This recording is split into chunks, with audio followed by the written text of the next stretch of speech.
Mark సువార్త 6వ అధ్యాయము 17వ వచనం నుండి 29వ వచనం వరకు.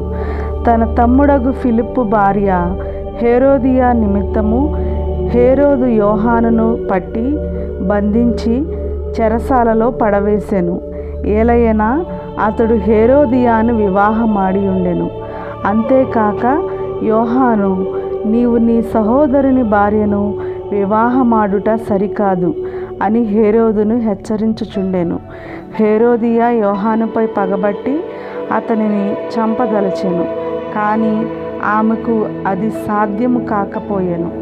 ఏలయనా యోహాను నీతిమంతుడు, పవిత్రుడు అని హేరోదు ఎరిగి అతనికి భయపడి అతనిని కాపాడచూచెను.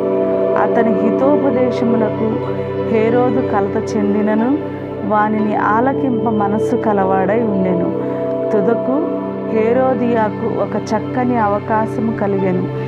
హేరోదు తన జన్మదినోత్సవమున కొలువులోని ప్రధానులకు, సైన్యాధిపతులకు, గలిలియా సీమలోని ప్రముఖులకు విందు చేయించెను.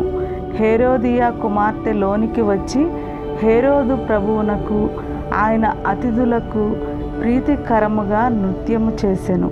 అప్పుడు ఆ ప్రభువు ఆ బాలికను చూచి, నీ ఇష్టమైన దానిని కోరుకొనుము, ఇచ్చేదను. నీవు ఏమి కోరినను నా అర్ధరాజ్యమైనను ఇచ్చేదను అని ప్రమాణపూర్వకముగా పలికెను. అప్పుడు ఆమె వెలుపలకు పోయి తన తల్లితో, నేనేమి కోరుకొనవలెను అని అడుగా, ఆమె స్నాపకుడకు యోహాను తలను కోరుము అని చెప్పెను.